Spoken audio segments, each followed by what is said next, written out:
नमस्कार साथियों, आप सभी का स्वागत है। तो साथियों, इसके पहले की 2 क्लास में आप डीसी जनरेटर के पार्ट्स, डीसी जनरेटर के टाइप्स वो सब हम जान चुके हैं। तो साथियों, आज हम जानेंगे आर्मेचर रिएक्शन।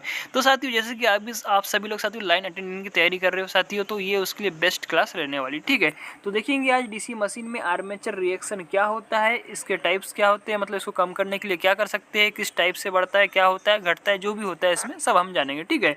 तो देखिए साथियों, आर्मेचर रिएक्शन, आर्मेचर के कंडक्टर, जब आर्मेचर के कंडक्टर से करंट प्रवाहित होती है तो उनके चारों ओर फ्लक्स उत्पन्न हो जाता है। इस फ्लक्स का मुख्य फील्ड फ्लक्स के पर पड़ने वाला चुंबकीय प्रभाव आर्मेचर रिएक्शन कहलाता है। तो माय डियर फ्रेंड, आपको समझ में आया होगा कि जब किसी चालक में कंडक्टर में करंट प्रवाहित होता है तो उसके चारों ओर एक क्या हो जाती है, फ्लक्स उत्पन्न हो जाता है, और इस फ्लक्स के कारण ही मुख्य फील्ड फ्लक्स के ऊपर पड़ने वाला जो प्रभाव होता है, जो चुंबकीय प्रभाव क्या कहलाता है, आर्मेचर रिएक्शन कहलाता है, ठीक है। आगे देखिएगा, आर्मेचर रिएक्शन का प्रभाव लोड करंट पर पड़ता है, मतलब जैसे जैसे लोड बढ़ेगा उसके अनुसार उसका जो आर्मेचर रिएक्शन वो क्या हो जाएगा, बढ़ते जाएगा, ठीक है। जब जनरेटर चालू किया जाता है तो उसका चुंबकीय फ्लक्स एन पोल से आर्मेचर कोर द्वारा एस पोल पर पहुंचता है, जिससे आर्मेचर कोर भी चुंबक बन जाता है। जो आर्मेचर कोर है साथी, वो भी क्या होती है, चुंबक बन जाती है, चुंबक के मैग्नेट की तरह वर्क करने लगती है, ठीक है। जिसके कारण जब जनरेटर पर लोड डाला जाता है तो लोड करंट आर्मेचर वाइंडिंग से प्रवाहित होने लगती है। यह करंट, मतलब जो लोड करंट है साथी, वो भी आर्मेचर में से प्रवाहित होने लगती है। यह करंट उस चुंबकीय फील्ड के लंबवत अपनी ओर चुंबकीय फील्ड उत्पन्न करती है। इन फील्डों की आपसी प्रतिक्रिया ही आर्मेचर रिएक्शन कहलाती है, ठीक है। इसे निम्न प्रभाव होते हैं, इसके निम्न प्रभाव होते हैं। तो कौन से होते हैं साथियों, इसमें देखेंगे। इससे कम्यूटेटर पर आधारित स्पार्किंग उत्पन्न होती है, मतलब अधिक स्पार्किंग उत्पन्न, जैसे साथियों आर्मेचर रिएक्शन के कारण क्या होता है, जो कम्यूटेटर होता है ना, उस पर क्या होता है, स्पार्किंग अधिक उत्पन्न होती है, जिससे लॉसेस होती है, ठीक है। अभी आगे हम पूरा पढ़ेंगे ना। इससे मुख्य पोलों का फ्लक्स क्या होता है, कमजोर या विकृत हो जाता है, ठीक है। तीसरा आएगा, ठीक है, तीसरे में दिया हुआ है साथियों, उसमें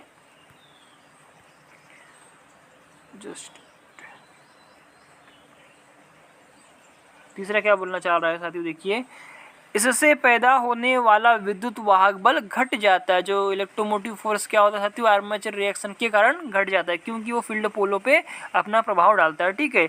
आर्मेचर रिएक्शन के प्रभाव को समाप्त करने के लिए ब्रश को पोलो के चुंबकीय, देखिए आर्मेचर रिएक्शन को समाप्त करने के लिए क्या करना पड़ता है, ब्रश को शिफ्ट भी करना पड़ता है, ठीक है। लेकिन यहाँ देखिए क्या लिखा हुआ है साथियों, बहुत ही अच्छा इस बुक में लिखा हुआ है, आई होप आपको समझ में आ रहा होगा। ब्रूसों को पोलो के चुंबकीय न्यूट्रल अक्ष पर रखा जाता है, जबकि न्यूट्रल अक्ष है ना, जबकि यह अक्ष आर्मेचर रिएक्शन के प्रभाव से आगे बढ़ जाता है। ब्रूसों को घूमने की दिशा में आगे खिसकाकर आर्मेचर रिएक्शन दूर किया जा सकता है, परंतु बड़ी बड़ी मशीनों को ऐसा करना संभव नहीं होता है, जहां लोड बार बार घटता बढ़ता रहता है। इसके लिए इंटर ध्रुव प्रयोग किए जाते हैं। इसके कनेक्शन आर्मेचर के सीरीज में होते हैं। यह मेन पोलो के मध्य लगाए जाते हैं। इनकी ध्रुवता आर्मेचर के घूमने की दिशा में स्थित मुख्य पोलो के समान होती है। इंटर मेन पोलो के कमजोर फ्लक्स को शक्तिशाली, मतलब जो इंटर पोल होते हैं साथियों, वो क्या करते हैं, पोलो के कमजोर फ्लक्स को शक्तिशाली बनाते हैं, जिससे आर्मेचर रिएक्शन क्या होता है, समाप्त हो जाता है। तो ये था साथियों अपना आर्मेचर रिएक्शन, जो क्या होता है, मेन फील्ड पोलो को क्या करता है, वह कमजोर कर देता है। एक बार फिर से इसका डेफिनेशन बताऊंगा। जब आर्मेचर के कंडक्टर से करंट प्रवाहित होती है तो उनके चारों ओर एक फ्लक्स उत्पन्न हो जाता है, जिस कारण इस फ्लक्स का मुख्य फील्ड फ्लक्स पर, मतलब इस फ्लक्स के कारण मुख्य फील्ड फ्लक्स के पर पड़ने वाला प्रभाव ही क्या कहलाता है साथियों, आर्मेचर रिएक्शन कहलाता है। अब जानेंगे कम्यूटेशन। आपने देखा होगा जो कम्यूटेटर होता है, हार्ड एंड तांबे की मोटी पत्तियों का बना होता है, जो क्या होता है साथियों, डीसी हमको प्रोवाइड करता है, एक दिशीय विद्युत धारा प्रोवाइड करता है, ठीक है। कम्यूटेटर, अब ये दिखाई, यहाँ पे लिखा है कम्यूटेशन। तो व्हाट इज कम्यूटेशन, कम्यूटेशन क्या कहलाता है तथा इसको कम करने के लिए हम लोग क्या करते हैं, ठीक है।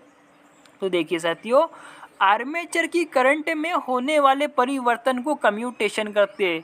एक सिंपल सी डेफिनेशन यहाँ लिखा हुआ है। जो आर्मेचर जो करंट होता है, आर्मेचर में आप सबको पता है वाइंडिंग्स डली हुई होती है, उसमें क्या होता है, करंट उत्पन्न होता है। तो उस करंट में चेंज या भी परिवर्तन होता है तो उसको क्या बोलते हैं, कम्यूटेशन कहते हैं। जबकि करंट एक पोल से दूसरे पोल पर जाता है। और कब कब देखिए यहाँ लिखा हुआ है, आर्मेचर की करंट में होने वाले परिवर्तन को कम्यूटेशन कहते हैं, जबकि करंट एक पोल से दूसरे पोल पर जाती है। ठीक है, आगे देखिएगा, एक पोल से दूसरे पोल पर जाती है। जब कम्यूटेटर घूमता है, जब कम्यूटेटर घूमता है तो ब्रश दो सेगमेंटों को शॉर्ट सर्किट कर देता है। आप सभी को पता होगा कम्यूटेटर भी घूमता है। ठीक है, तो उसमें उस कंडीशन पे क्या होता है, जब दो सेगमेंटों को शॉर्ट सर्किट कर देती है, जिससे उन सेगमेंटों पर लगी कॉइल शॉर्ट सर्किट हो जाती है और उससे अधिक करंट उत्पन्न होने लगती है।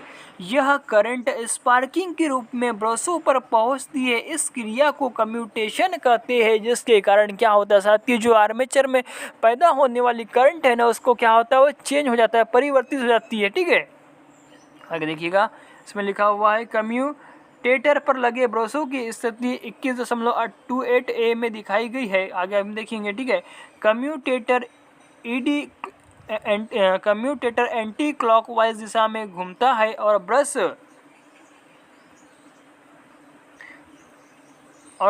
पर सेगमेंट पर रहता है, जिस पर ब्रश पर सेगमेंट पर रहता है, इसमें लिखा हुआ है साथियों, ब्रश पर सेगमेंट पर रहता है, जिस पर ए और बी कॉइल के दो सिरे लगे होते हैं। कॉइल ए में उत्पन्न विद्युत वाहक बल इसी ब्रश के द्वारा प्राप्त हो जाता है।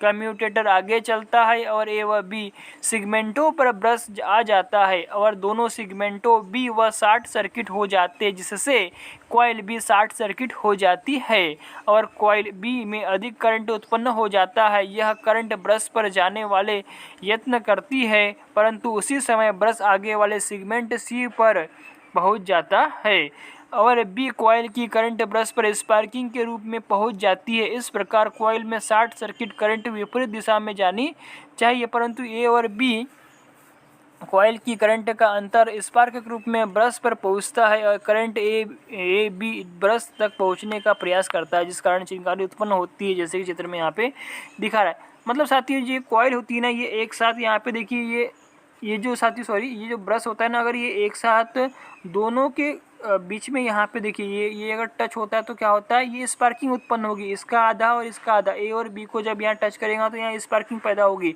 और ये स्पार्किंग में चेंज पैदा होने से क्या होता है साथियों, लॉसेस होते हैं। ये देखिए, ये एक ए जो है ये परफेक्ट है, एक सेगमेंट को एक कॉइल यहाँ टच कर रही है यहाँ पे तो ये बराबर, लेकिन जब ये दोनों मतलब जो यहाँ पे जो सेगमेंट है, ये दो सेगमेंट है एक साथ ब्रश को अगर टच करती है तो यहाँ पे देखिए ये स्पार्किंग पैदा होती है। देखिए ऐसा है ना, तो उसमें क्या होता है, लॉसेस होते हैं। ठीक है, ये बताना चाह रहा है। ठीक है, आगे देखिए साथियों,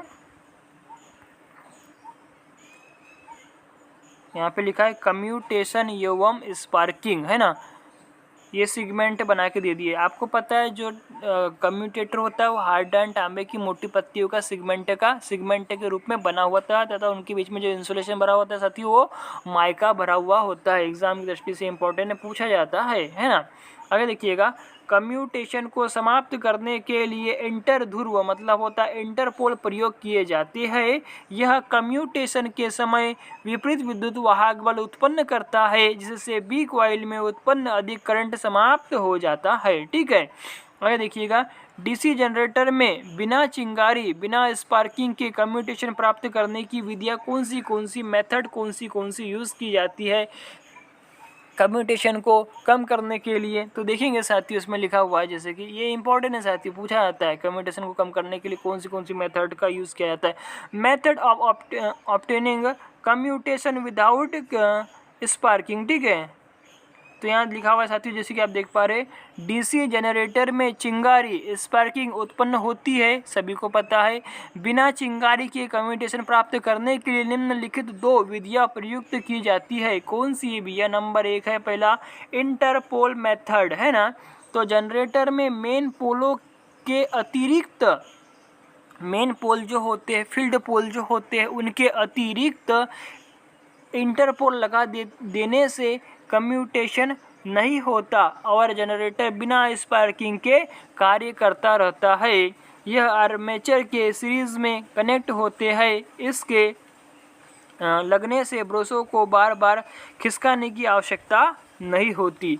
ये जो साथियों इंटरपोल होते हैं यह आर्मेचर के श्रेणी क्रम में संयोजित होते हैं। याद रखिएगा, पूछा जाता है क्वेश्चन में। ठीक है, आगे देखिएगा एनालिसिस में दिया है शॉर्ट पिच वाइंडिंग विधि, शॉर्ट पिच वाइंडिंग विधि मेथड।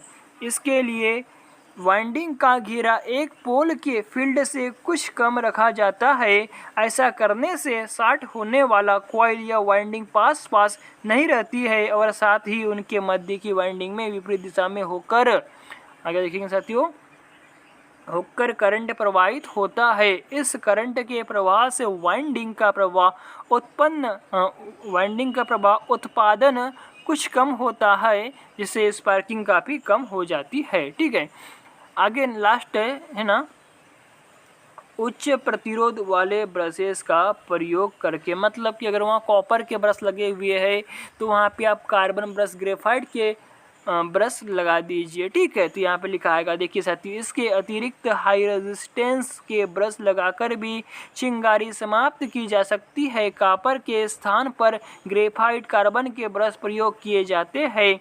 इससे करंट कम हो जाती है और ब्रशों का रेजिस्टेंस बढ़ जाता है। बढ़ जाने पर करंट स्पार्किंग उत्पन्न कम रह पाती है। तो साथियों ये भी एक मेथड है। तो इन तीनों मेथड को भी याद रखिएगा, interpole, short pitch winding and third है साथियों हाई रेजिस्टेंस वाले ब्रश का यूज़ करके। ठीक है, आगे देखिए साथियों, डीसी जनरेटर में हानियाँ, लॉसेस इन डीसी जनरेटर। तो साथियों आप सभी को पता है, कोई भी ट्रांसफार्मर हो या फिर चाहे कुछ भी हो, उसमें आपको पता है कि रेजिस्टेंस होता ही होता है। मतलब कोई भी कंडक्टर हो उनमें उसका इंटरनल आंतरिक रेजिस्टेंस होता ही होता है, जिसके कारण क्या होता है साथियों, वहाँ पे लॉसेस, हानियाँ होती है। तो उसी प्रकार DC machine, DC motor, DC generator, इन सब में भी क्या होती है, लॉसेस होती है। ठीक है, तो जानेंगे लॉसेस के बारे में, कितने प्रकार के होते हैं। इसमें साथियों कांस्टेंट लॉस तथा वेरिएबल लॉस भी होता है। तो देख पा रहे हैं आप डीसी जनरेटर में हानियाँ। तो डीसी जनरेटर में हानियाँ क्या है, डीसी जनरेटर मैकेनिकल एनर्जी को इलेक्ट्रिकल एनर्जी में परिवर्तित करती है। तो साथियों आप सभी को पता होगा डीसी मशीन क्या करती है, मशीन बोलता है जो क्या करती है, यांत्रिक ऊर्जा को विद्युत ऊर्जा तथा विद्युत ऊर्जा को यांत्रिक ऊर्जा में मतलब डीसी मशीन का काम क्या चाहती है, जो यांत्रिक ऊर्जा को विद्युत ऊर्जा और विद्युत ऊर्जा को यांत्रिक ऊर्जा में मशीन का कार्य। लेकिन आपको जनरेटर बोलता है, तो जनरेटर क्या करता है, तो यह यांत्रिक ऊर्जा को विद्युत ऊर्जा में परिवर्तित करता है। और जो मोटर होती है साथियों, ये क्या करता है, अपने को विद्युत ऊर्जा को यांत्रिक ऊर्जा में परिवर्तित करके देता है। जैसे कि साथियों मोटर है, मोटर को हम क्या करते हैं, विद्युत ऊर्जा देते हैं और हमको यांत्रिक ऊर्जा, मतलब कि पानी हो गया या फिर हम जो भी लोड लगाएंगे वो सब उससे चला सकते हैं। और जो जनरेटर होता है साथ में हम उसको क्या करते हैं, यांत्रिक ऊर्जा देते हैं और हमको क्या करते हैं, विद्युत ऊर्जा प्रदान करता है। जैसे कि आपको पता होगा, आप सबने देखा भी है। ठीक है, मैकेनिकल मतलब यांत्रिक है। ठीक है, तो आगे देखिएगा, दी जाने वाली एनर्जी और प्राप्त होने वाली एनर्जी समाप्त हो, क्या लिखा साथियों, डीसी जनरेटर मैकेनिकल एनर्जी को इलेक्ट्रिकल एनर्जी में परिवर्तित करता है। दी जाने वाली एनर्जी और प्राप्त होने वाली एनर्जी समान होनी चाहिए, परंतु वाइंडिंग की रेजिस्टेंस, कोर, उष्मा आदि में कुछ एनर्जी नष्ट हो जाती है। जैसे कि आपको पता है, हमने जितना आउटपुट दिया, हमने जितना इनपुट किया उतना हमने को आउटपुट मिलना चाहिए, लेकिन उतना हमें नहीं मिल पाता। क्योंकि साथियों बीच में क्या होता है, रेजिस्टेंस, कोर, उष्मा मतलब हीट के कारण क्या होती है, एनर्जी लॉस हो जाती है, एनर्जी नष्ट हो जाती है, जिससे प्राप्त एनर्जी दी जाने वाली एनर्जी से कम प्राप्त होती है। तो नष्ट हुई एनर्जी या कम होने वाली एनर्जी मशीन की हानियाँ, लॉसेस कहलाते हैं। तो यह 3 टाइप के होते हैं। कौन सी होती साथियों, पहला दिया हुआ है इसमें कॉपर लॉस, जो कि हम क्या बोलते हैं साथियों, इसको वेरिएबल लॉस बोलते हैं। सेकंड में आ जाएगा लो हानि या कांस्टेंट होता है, जो कोर में होता है। आगे देखिएगा यांत्रिक लॉस, जिसको बोलते हैं मैकेनिकल लॉस। ठीक है, तो आगे देखिए साथियों, इसमें दिया हुआ है ताम्र हानि क्या कहलाती है? ताम्र हानि कॉपर लॉस आप सभी को पता होने चाहिए। इलेक्ट्रिकल मशीन में जितने भी कॉपर वाइंडिंग होती है वहाँ पे यह कॉपर वाइंडिंग जो होती है वहाँ पे क्या होता है? ताम्र लॉस या फिर कॉपर लॉस होता है। इसे इलेक्ट्रिकल हानि भी कहते हैं। यह लोड के साथ परिवर्तित होते रहती है, तो साथ ही इसको वेरिएबल लॉस भी बोला जाता है। लोड पे डिपेंड करता है, जितना अधिक लोड होगा उतने अधिक रेजिस्टेंस उस मतलब टेम्परेचर बढ़ेगा, उससे क्या होगा साथियों? वहाँ पे कॉपर का लॉस होगा। तो यह आर्मेचर की यह जो लॉस होता है तो यह आर्मेचर में फील्ड वाइंडिंग और ब्रशों में होता है। ठीक है, आर्मेचर हानि क्या हो जाएगा? यहाँ पे लिखा हुआ है आर्मेचर हानि, यह आर्मेचर में करंट प्रवाहित होने पर, तो साथियों जब आर्मेचर में करंट प्रवाहित होगा, वाइंडिंग गर्म होगी, उसका टेम्परेचर बढ़ेगा ना, तो रेजिस्टेंस भी बढ़ेगा। तो रेजिस्टेंस के कारण उसमें हीट उत्पन्न होगी, जिससे क्या होगा? उसकी जो क्षमता होगी, मतलब किसकी साथियों? तार की है ना, वो धीरे धीरे कम होती जाएंगी। तो उससे क्या होगा? लॉसेस होते हैं ना वहाँ पे, तो लॉस होगा। ठीक है, तो यहाँ पे दिया हुआ है, देखिए यह आर्मेचर में करंट प्रवाहित होने पर होता है यदि आर्मेचर रेजिस्टेंस RA और करंट IA है तो देखिए, तो आर्मेचर हानि बराबर क्या हो जाएंगी? IA का स्क्वायर इंटू के RA, आर्मेचर करंट का स्क्वायर इंटू के रेजिस्टेंस हो जाएगा, आर्मेचर रेजिस्टेंस हो जाएगा। क्वेश्चन आ सकता है ये वाला, देखिए इंपॉर्टेंट है। यह कुल लोड पर 30 से 50% तक होती है। तो माय डियर फ्रेंड ये याद रखिएगा यार, एग्जाम की दृष्टि से इंपॉर्टेंट पॉइंट है। तो साथ ही ये जो बुक है साथ ही उसमें पूरे इंपॉर्टेंट फैक्टर बहुत अच्छे से इंपॉर्टेंट निकाल के दिया हुआ है। ठीक है, आगे देखिएगा साथियों कि फील्ड हानि क्या होती है।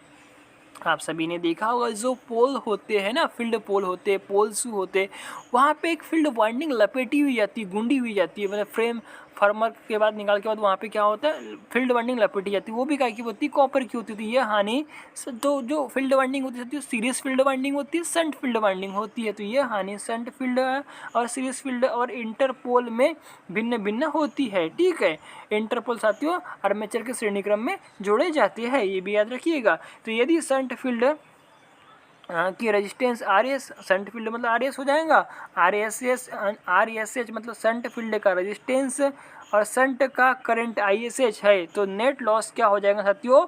मतलब कि शंट फील्ड की हानि क्या हो जाएंगी? ISH का स्क्वायर इंटू के RSH हो जाएगा ना। ठीक है, इसी प्रकार सीरीज फील्ड की रेजिस्टेंस RAC और IAC है, तो I का स्क्वायर RAC इंटू के RAC हो जाएगा। ठीक है, क्योंकि लॉसेस क्या होते हैं साथियों? आई स्क्वायर आर होता है कि नहीं लॉसेस में, है ना। हिट का फॉर्मूला आपने देखा होगा ना। ठीक है, आगे देखिएगा ना, इसमें दिया हुआ है इंटरपोल के लिए। तो इंटरपोल के लिए यहाँ पे दिया हुआ है इस कारण इसी इंटरपोल के रेजिस्टेंस में लगे होते हैं, इस कारण इसकी करंट आर्मेचर में होकर प्रवाहित होती है। अतः इंटर ध्रुव मतलब इंटरपोल वाइंडिंग रेजिस्टेंस RIP मतलब होता है RIP इंटरपोल रेजिस्टेंस और IA आर्मेचर करंट, तो इसकी हानि क्या हो जाएगी साथियों? IA का स्क्वायर इंटू के RIP, है ना। आगे में देखिए साथियों BCD क्या होता है? BCD ब्रश कॉन्टेक्ट ड्रॉप, है ना। ब्रश कॉन्टेक्ट ड्रॉप BCD होता है। ये दो प्रकार से ज्ञात किए जाते हैं। तो जो ब्रशेस लगे होते हैं ना साथियों उसमें कार्बन के, कॉपर के, तो उनमें भी क्या होते हैं? लॉसेस होते हैं। वो कम से कम 1 वोल्ट से 2 वोल्ट का होता है। तो चलिए उसको भी हम जानते हैं यहाँ पे। ठीक है, तो देखिएगा साथियों यह आर्मेचर के साथ ब्रश कॉन्टेक्ट रेजिस्टेंस को मिला कर ज्ञात की जाती है। देखिए साथियों क्या लिखा हुआ है, यह आर्मेचर रेजिस्टेंस के साथ ब्रश कॉन्टेक्ट रेजिस्टेंस को मिलाकर की जाती है।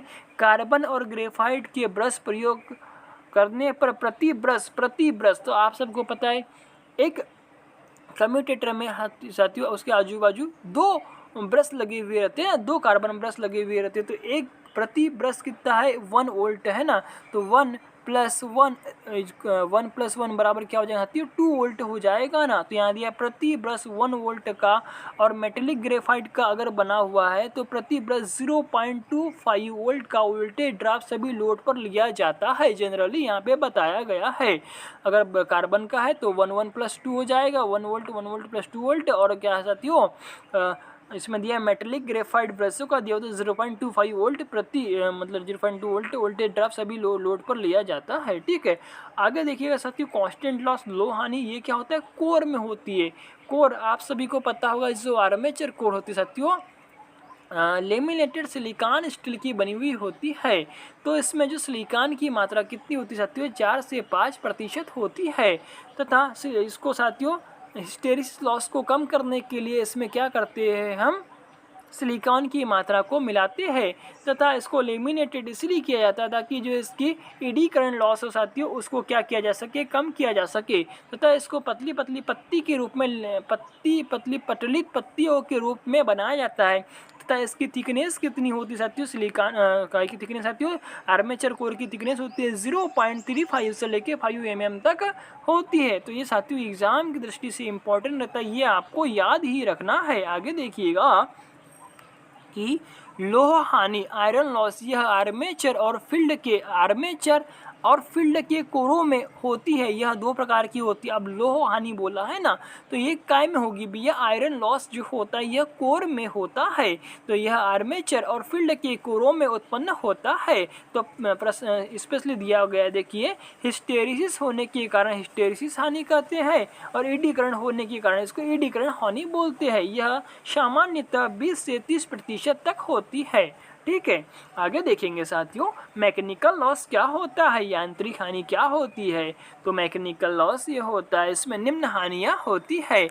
आर्मेचर के घूमने के कारण वायु घर्षण या विंडेज हानियां होती है, बेरिंग हानि होती है, ब्रश हानि भी होती है। ठीक है, आगे देखिएगा फुल लोड हानियों में यांत्रिक हानि 10 से 20% होती है। तो याद रखिएगा इंपॉर्टेंट। आगे देखिए साथियों हिस्टेरिसिस लॉसेस क्या होते हैं, लो हानि प्लस के यांत्रिक हानि दोनों को मिला दी जाए तो हमारा क्या होता है, हिस्टेरिसिस लॉसेस होता है। हिस्टेरिसिस लॉसेस इक्वल टू क्या हो जाएगा, लो हानि प्लस के मैकेनिकल लॉस होता है। ठीक है, आगे देखिएगा कांस्टेंट हानियाँ क्या होती है, शंट फील्ड में ताम्र हानियाँ कांस्टेंट होती है, इसीलिए स्ट्रे हानि और शंट फील्ड ताम्र हानि आपस में कांस्टेंट होती है। कांस्टेंट हानि क्या दिया साथियों, लो हानि आएगा इसमें। जो कांस्टेंट हानि होती है साथियों, लो हानि मतलब कि आयरन लॉस प्लस के यांत्रिक लॉस प्लस के शंट फील्ड की हानि हो जाएगा। ठीक है, ये याद रखिएगा। और अस्थिर लॉस क्या बोल रहा है साथियों, जो वेरिएबल लॉसेस होते हैं शंट मशीन में अस्थिर हानि क्या हो जाएगा, IA² मतलब आर्मेचर करंट और आर्मेचर का रेजिस्टेंस है ना।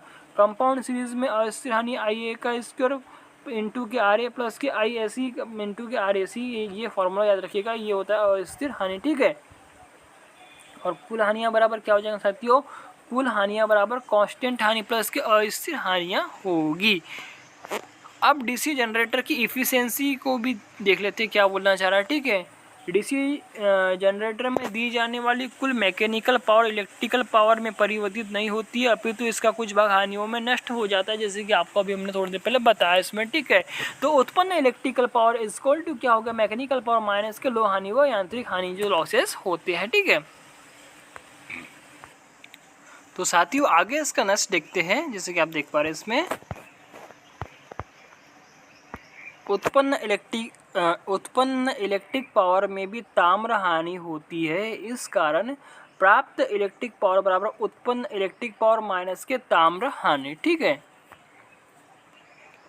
तो ये यांत्रिक पावर इनपुट माइनस के लोह व यांत्रिक हानि बराबर उत्पन्न इलेक्ट्रिक पावर माइनस के ताम्र हानि बराबर इलेक्ट्रिक पावर। तो ये फॉर्मूला दिया हुआ है साथियों, इसको भी याद रखिएगा। ठीक है, फॉर्मूला मतलब ये लिखा हुआ है बहुत अच्छे से। चलिए इसको 2 मिनट।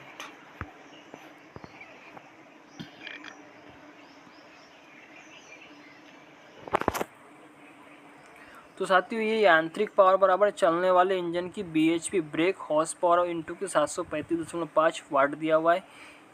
ये इनके आधार पे साथियों पूरे के पूरे ये फॉर्मूले दिए हुए। ठीक है, जैसे कि साथियों अगर आपको ओवरऑल ऑल डे या कमर्शियल एफिशिएंसी निकालना है तो ये इलेक्ट्रिक आउटपुट होगा बटे के इनपुट हो जाएगा यांत्रिक, और ये उसके साथियों ये फॉर्मूले दिए हुए। तो ये आपको याद रखना है, कई बार एग्जाम में ये फॉर्मूले पूछे जाते हैं।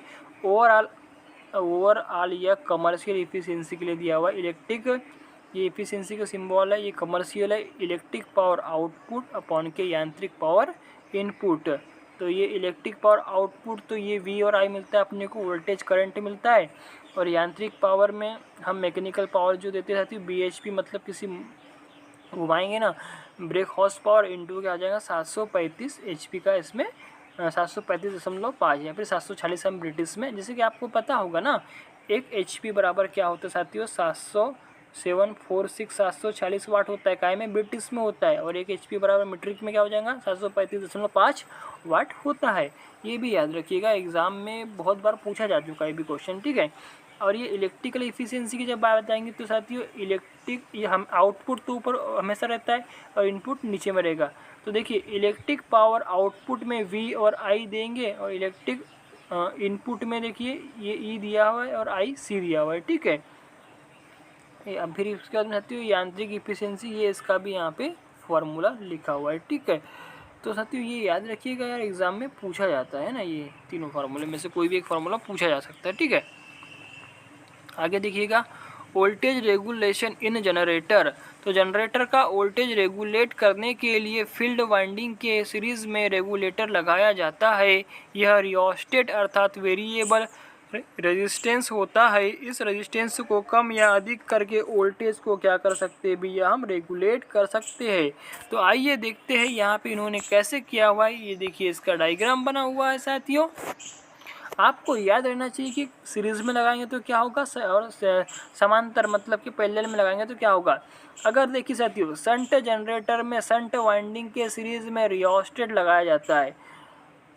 शंट मतलब हो गया अपना समांतर वाला, ठीक है। मतलब शंट वाइंडिंग जो होती है, शंट वाइंडिंग के सीरीज में अगर शंट, ये देखिए शंट फील्ड वाइंडिंग हुई, इसके सीरीज में क्या लगा हुआ है ये साथियों, रियोस्टेट लगता है ना, रियोस्टेट। और सीरीज फील्ड के सीरीज के देखिए फिर आगे देखिए, फील्ड के सीरीज में रियोस्टेट लगाने से फील्ड में एक्साइटेशन कम होता है और विद्युत वाहक बल रेगुलेट हो जाता है। इसका लिखा हुआ है, शंट जनरेटर में शंट वाइंडिंग के सीरीज में रियोस्टेट लगाया जाता है, जिसके कारण फील्ड के सीरीज में रियोस्टेट लगाने से फील्ड में एक्साइटेशन कम हो गया, क्योंकि ये रेजिस्टेंस अवरोधक हो गया ना यहाँ पे, है ना, जिस कारण विद्युत वाहक बल क्या कर सकते हैं, रेगुलेट हो जाएगा, ठीक है। ये हो गया।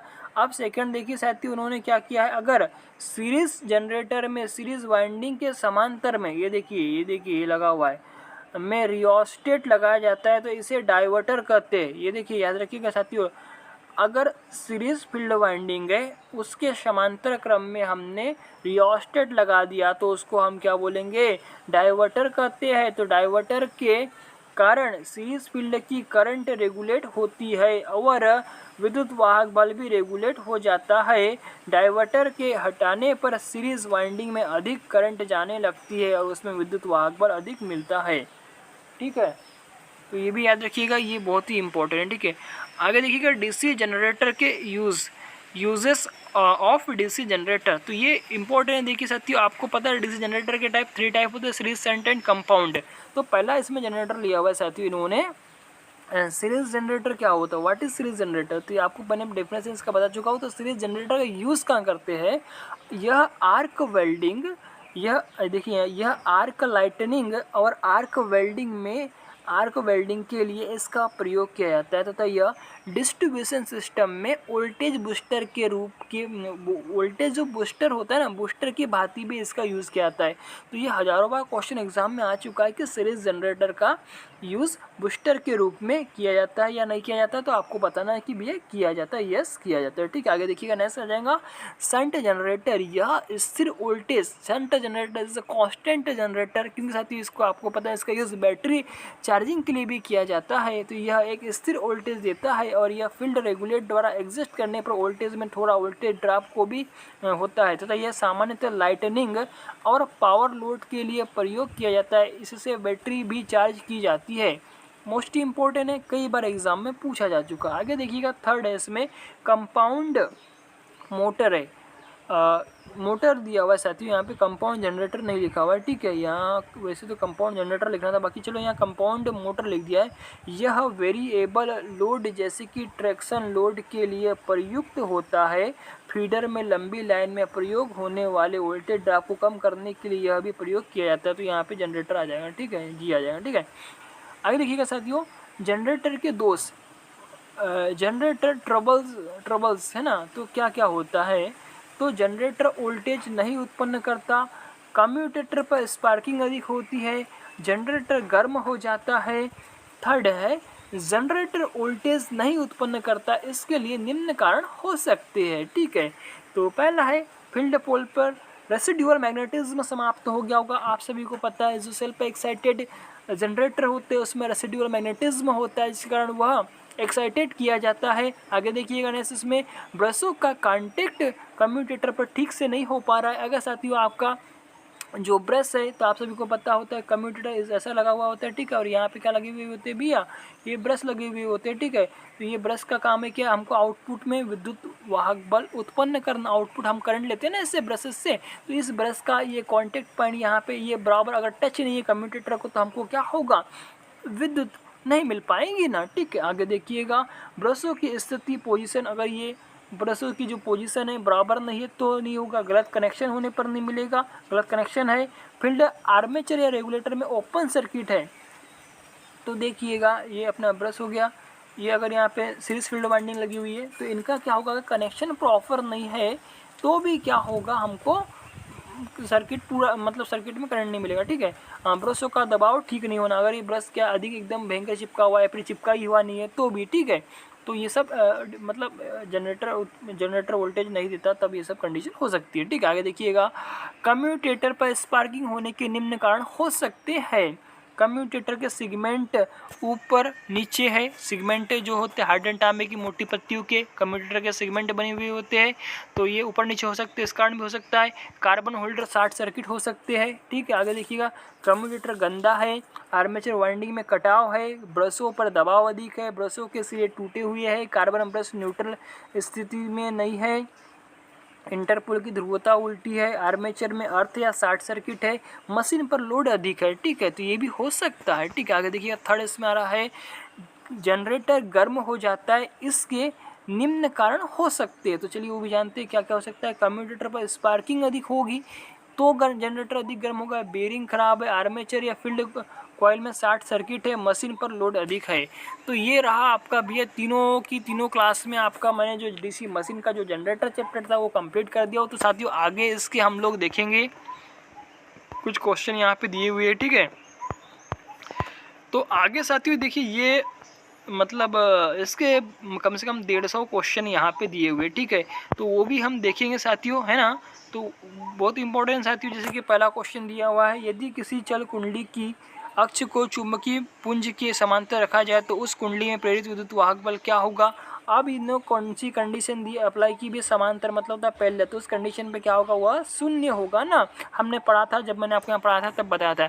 तो साथियों हम नेक्स्ट क्लास में क्या करेंगे, इसके जितने भी क्वेश्चन है 150 प्लस क्वेश्चन है जनरेटर के, वो करेंगे नेक्स्ट क्लास में। ठीक है, तो साथियों आप सबको मेरा प्यार भरा धन्यवाद। साथियों पढ़ते रहिए, मुस्कुराते रहिए। तो साथियों धन्यवाद।